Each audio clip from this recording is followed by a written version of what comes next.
Olá, boa tarde a todos. Eu, antes de começar, tenho de vos fazer uma confissão, e isto é mesmo verdade. Ainda bem que eu vim depois do time e que ele já vos explicou que procrastinar não faz mal.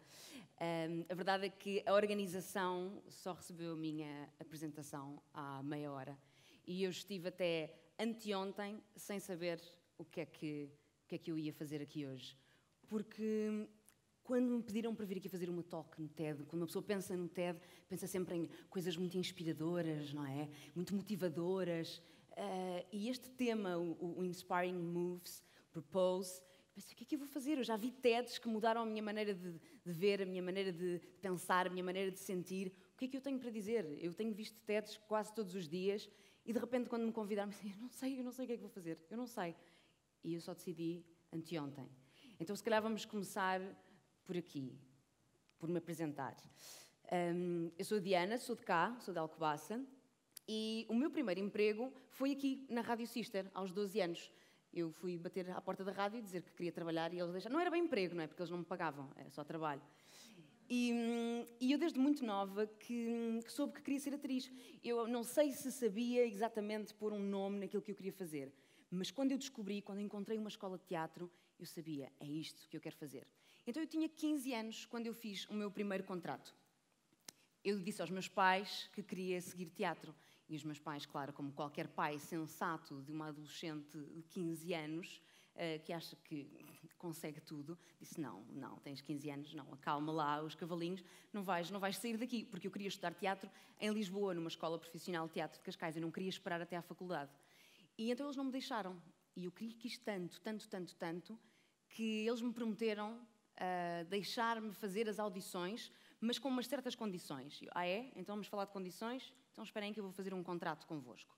E esse foi o meu primeiro contrato. Eu obriguei os meus pais a redigir um contrato em que eles me punham as condições deles. E as condições deles era, eu tinha de escolher um curso, à minha escolha, cá em Alcobaça, para fazer o 10º ano, ficar pelo menos um ano, eu não podia dar faltas, eu tinha de ter uma média superior a 16, ser uma boa aluna, ser uma filha exemplar, ficar afastada de problemas, portar-me bem.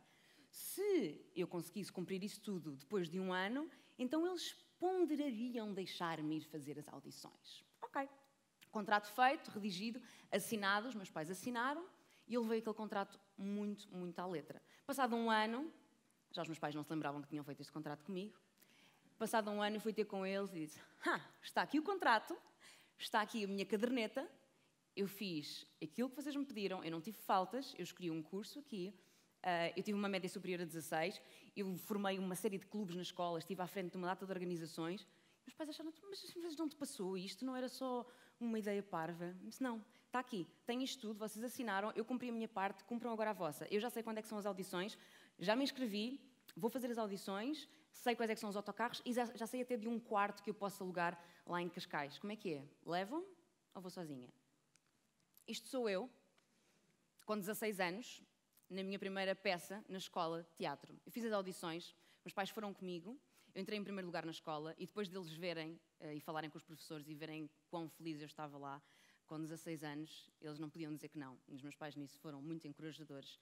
E eu fiquei. E então hoje estou aqui, 16 anos, depois desta fotografia. Não mudei muito, mas não, sou igual. Não sei se há alguma altura em que vai cair tudo. E eu tenho sido atriz nos últimos anos, nos últimos 16 anos, é só isso que eu tenho feito, felizmente. Eu tenho trabalhado em televisão, tenho trabalhado em teatro, faço locuções, faço dobragens, faço um bocadinho de tudo.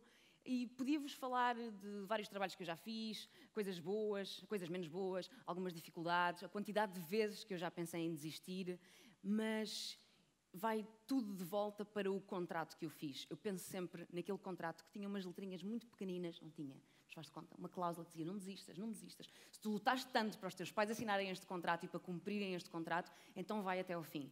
E há sempre dois barómetros pelos quais eu me sigo, que são os meus princípios morais e a minha ética de trabalho. E isso tem-me feito chegar até aqui. E eu estou muito contente com o meu percurso até agora. Podia-vos falar disto tudo, histórias do meu percurso de representação, mas acho que isso não vai ser suficientemente inspirador. Podia-vos falar também das minhas experiências de voluntariado. Eu comecei aqui em Alcobaça, no Rotaract, que é um programa do Rotary Internacional que desenvolve programas de liderança para jovens através do serviço à comunidade. Podem ser projetos de todo o tipo, são jovens que escolhem, com crianças, com idosos, do âmbito ambiental, o que nós quisermos. E eu comecei aqui, em Alcobaça, quando tinha 15 anos, e na altura depois mudei para um outro clube em Lisboa, e em 2015 eu decidi mandar-me para o Quénia. Uns meses, nós estávamos na altura em Lisboa a ajudar um projeto no Quénia, e pensei, deixa-me lá espreitar ao Quénia como é que aquilo funciona, para ver o que é que nós podemos fazer mais. E fui. Eu fui para Nairobi, a capital do Quénia, para Kibera, a maior favela da África Oriental. É uma favela que tem 5 milhões de habitantes, mais ou menos, ninguém sabe muito bem, porque não há censos, ninguém sabe quantas pessoas morrem, quantos nascem.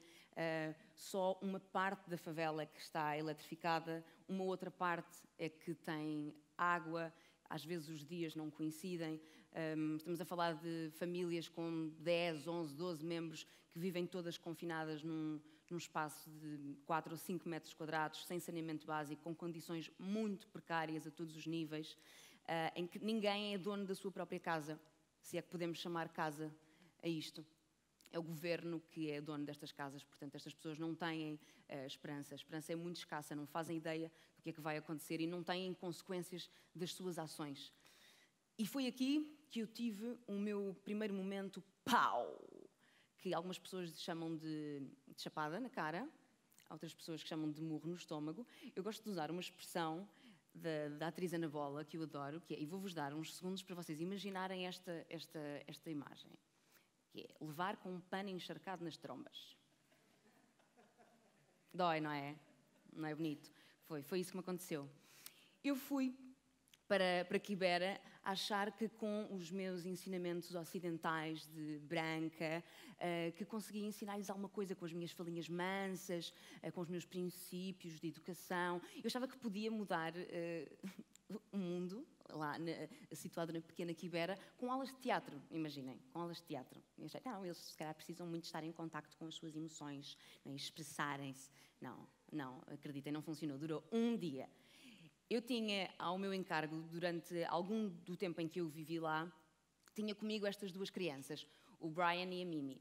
A Mimi era seropositiva, eles eram irmãos, e decidiu-se, a dada altura, que eles ficavam melhor comigo do que com o pai. E isso aconteceu até uma determinada altura em que eu percebi que eu podia a qualquer momento ser acusada de rapto. E justiça lá não funciona, na favela é a lei da selva, portanto, acreditem, eu não queria ficar presa num país como o Quénia, muito menos naquela favela. Mas durante o tempo em que eles viveram comigo e estavam ao meu encargo, nós fazíamos todos os dias um percurso da escola para casa, a pé. Eram 6 da tarde, mas como a favela não estava eletrificada, estava escuro como breu. E tudo naquela favela era tão diferente daquilo que eu conhecia, as coisas eram sujas, a língua era diferente, os cheiros eram diferentes, não havia nenhuma referência que me remetesse à minha vida, à vida que eu conhecia até ali. Então a única coisa que me fazia sentir algum conforto ou próxima com a minha vida, a minha realidade, era a lua e as estrelas.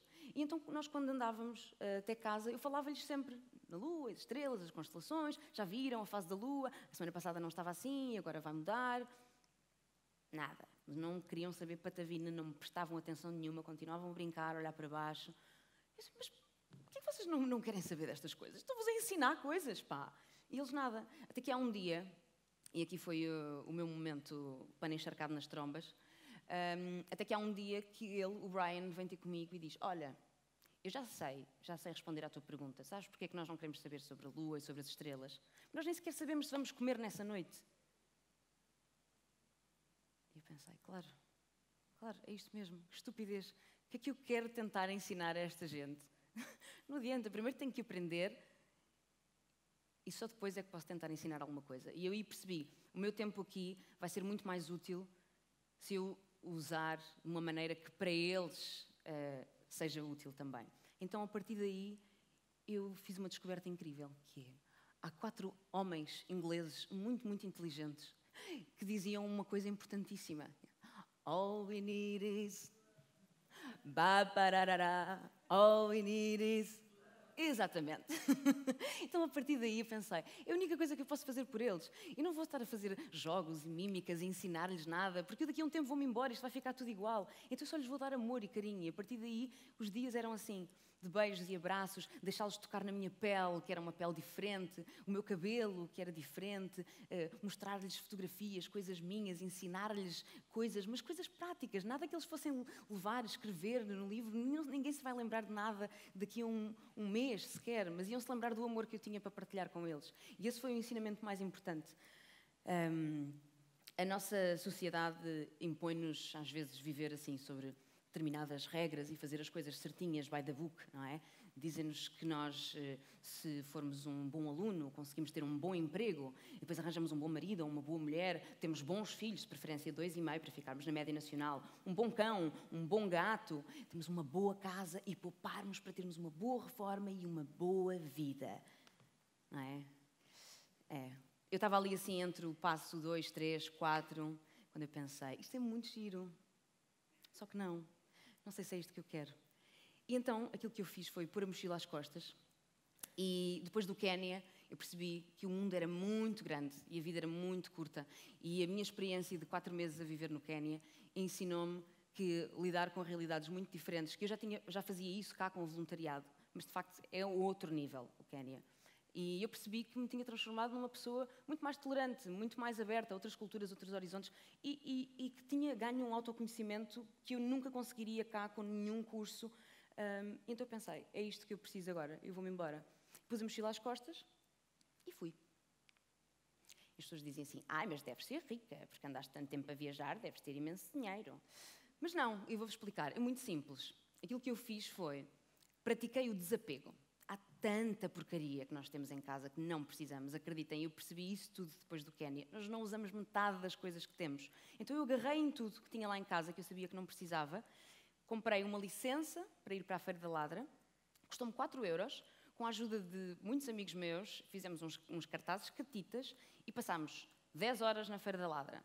10 horas depois, só restou esta mesa, que eu decidi dar, deixei um papel a dizer, dá-se esta mesa, a devolver o karma, e consegui 350€, que foi aquilo que me custou o meu bilhete de ida para a América do Sul. Eu fui com um bilhete de ida, só. Eu não sabia o que é que ia fazer, para onde é que eu ia, eu fui sozinha, não sabia quando é que ia voltar, se ia voltar, e pirei-me. Fui 8 meses, em 8 meses fiz 8 países, e este era mais ou menos o meu plano inicial. Se bem que eu não tinha bem um plano, mas tinha uma ideia geral. Que seria começar na Argentina, este era o meu plano, mas quando se viaja sozinha, as coisas acabam por mudar um bocado. Conheces alguém inspirador? Eu vou contigo. Estás num sítio, afinal não gosto tanto disto, vou para outro lado. Ou chegas a um lugar e conheces um grupo de pessoas fantásticas e pensas, vou ficar como eu fiquei 2 meses num sítio. Então este acabou por ser o meu plano. Eu comecei no mesmo sítio, é verdade, mas foram umas voltas um bocado diferentes. E mesmo assim as pessoas dizem, mas também é preciso dinheiro para viajar lá fora. Mas há uma coisa que nós portugueses somos muito bons. Que é, nós inventámos, e lembrem-se disto, fomos nós que inventámos o deixar a toalha na praia para marcar lugar. E nós inventámos outra coisa muito boa, que é o desenrascanço. Então aquilo que eu fazia enquanto estava a viajar era trocar trabalho por alojamento e por comida em alguns dos sítios que eu achava mais caros ou onde eu queria ficar mais tempo, e isto tudo em low cost. Eu gastei menos dinheiro a viajar do que a viver a minha vida normal cá. Então aquilo que eu fazia eram trabalhos, aceitava todo o tipo de trabalhos. Eu fazia jardinagem, um manjericão na minha casa não sobrevive 2 dias. Reparem, mas eu fazia jardinagem. Eu fazia limpezas, eu tomava conta de crianças, eu cozinhava, eu trabalhava em hostels, fazia camas, organizava aulas de dança, de yoga, tudo. Basicamente, tudo acabava por se resumir um bocado à limpeza, porque eu respondia a anúncios, houve um anúncio que eu respondi que pediam um gestor de redes sociais, social media, para um hostel. E eu candidatei-me e fui aceite. E cheguei lá, não era um hostel, era uma casa de uma família brasileira.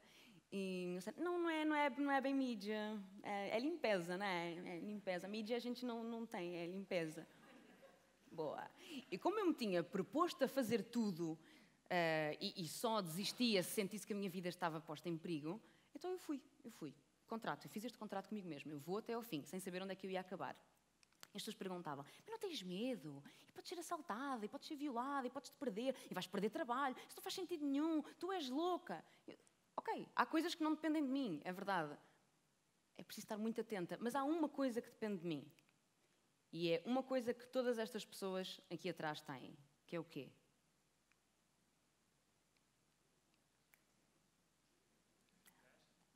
É a atitude. Atitude. E a atitude é super importante nestas ocasiões. Há uma frase que diz que devemos agir com o dobro da confiança que nós temos.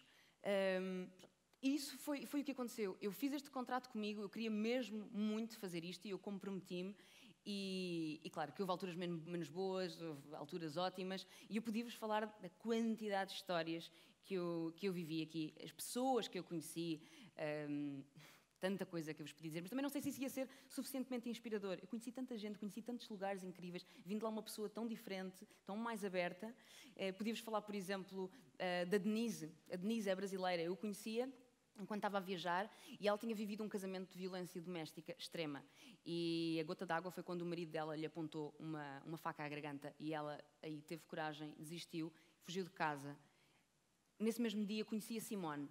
A Simone tinha perdido o marido, ela tinha 50 anos, tinha perdido o marido, nunca tinha saído da cidade dela, estava numa depressão profunda, enviuvou, estava tristíssima, e de repente percebeu, eu não quero viver o resto da minha vida assim, eu adoro dançar, eu adoro viver, eu adoro rir. E então começou a viajar, aos 50 anos. Podia falar-vos da Diana e da Francisca, que foram as duas portuguesas que estavam como voluntárias também no Quénia, conhecemos-nos todas lá, e tal como eu também levaram um pano encharcado nas trombas, e hoje em dia são das minhas duas melhores amigas, e uma agora trabalha na Unicef e a outra trabalha na ONU, e estamos todas a tentar fazer coisinhas pequenas para mudar o mundo, ou pelo menos lutamos por aquilo em que acreditamos. Tantas histórias que eu vos podia contar. A nossa vida é uma sequência de acontecimentos. Eu estive agora em Nova Iorque, esta semana, a fazer um curso. E foi uma coisa que eu andei assim, muito borradinha durante muito tempo, porque era um curso de teatro que eu queria muito fazer. Só que era Nova Iorque, é a meca do teatro. Eu ia estar com atores maravilhosos, com americanos, a representar em inglês. Não é a mesma coisa que a representar na nossa língua. E este diretor desta escola ensinou-me isto que eu vou partilhar convosco, que é: a nossa vida é feita de pensamentos, não é? Nós pensamos, nós sentimos, sentimos, eu estou tão triste, a minha vida é horrível, eu queria tanto mudar de vida, sinto-me tão desonesto na minha relação, não estou nada feliz. E depois pensamos, eu devia fazer alguma coisa, o que é que eu posso fazer? Eu devia fazer alguma coisa, o que é que eu posso fazer? E só depois então é que nós agimos. E este meu professor falou-nos disto, de inverter as coisas. E que tal começar por fazer alguma coisa e depois o resto vem atrás? Porque isto é um ciclo. O Picasso tem uma frase genial em que ele dizia: quando a inspiração vem, apanha-me sempre já a trabalhar. E é isto mesmo, é não ficar à espera que qualquer coisa aconteça. Sinto que eu fiz isso durante alguma parte da minha vida. Ficar à espera que as coisas aconteçam, sentir mal, sentir pena de mim própria, ficar no sofá, procrastinar, até que de repente pode ser uma coisa completamente diferente daquilo que estavam à espera, mas fazer uma ação, isso é que vai acabar por induzir algo. Por exemplo, eu tenho uma pancada por sentir uma adrenalina, um sentimento de superação.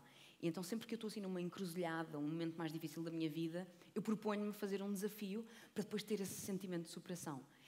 Por exemplo, eu tenho um bocadinho medo do escuro e medo de bichos. E eu fui para a Amazónia 3 dias com 2 índios em modo de sobrevivência, caçar e pescar.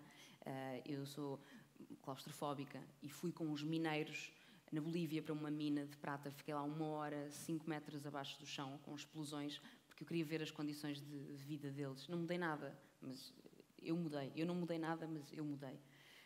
Eu subi um vulcão 2 dias depois dele ter tido atividade vulcânica. Todas estas fotografias que aqui estão foram momentos de coisas que eu pensei: eu não vou fazer isto, eu não quero fazer isto. É aquele momento de pânico que me dá às vezes também de entrar em palco. Mas porquê? Mas porquê é que eu escolhi esta profissão? Eu não quero, isto dói, eu não quero. Só que eu sou viciada nisto, eu percebi. E eu acho que estas coisas que eu procuro fazer, estes acontecimentos, estas tentativas de superação do medo, não sei se é por eu ser atriz ou se é um treino para eu conseguir continuar nesta profissão e nunca desistir. Porque esta profissão é das poucas em que as oportunidades e o consequente sucesso delas é determinado pelo julgamento dos outros. Eu digo assim, olha, vejam lá se gostam de mim. Vejam lá se eu vos faço rir, se eu vos faço chorar, se eu sou suficientemente magra, ou bonita, ou gorda, ou alta, se vocês acreditam naquilo que eu estou a dizer. Vejam lá se gostam de mim. E se vocês disserem que sim, tudo bem. Se não, eu estou lixada, tenho que procurar outra profissão. É isto. Ser ator é isto. E claro que há profissões muito piores. Mas eu escolhi esta profissão e sempre que eu penso em desistir, penso, não, eu fiz aquele contrato com os meus pais. Eu saí da Alcobaça, eles assinaram um contrato e não foi um contrato que eu assinei com eles. Foi essencialmente um contrato que eu assinei comigo própria.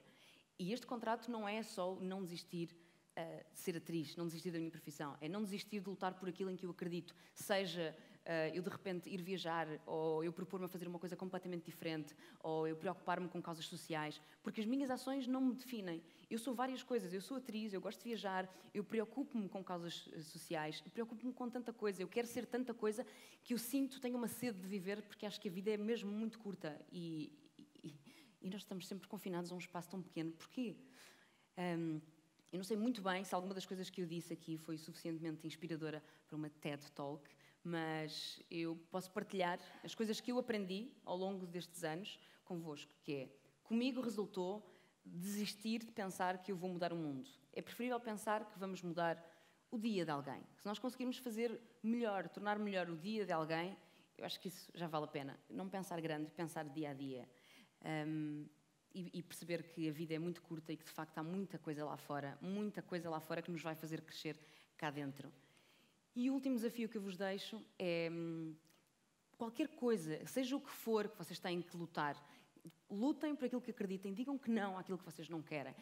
Seja mudar de carreira, ou desistir de uma relação tóxica, ou de repente largar tudo e fazer um move, a lutar por uma causa em que acreditem, assumirem-se como vocês são, façam um contrato convosco mesmo, como o contrato que eu fiz, que não é com os meus pais, era um contrato comigo. Porque a vida é muito curta para nós fazermos aquilo que os outros querem e fazermos aquilo que os outros esperam de nós. E quando chegarmos ao final da vida, vamos perceber que não valeu a pena. Eu podia vos dizer muita coisa, mas eu não sei se alguma das coisas que eu vos podia dizer seria suficientemente inspiradora. Portanto, é isto que eu tenho para vos dizer. Muito obrigada a todos. Obrigada.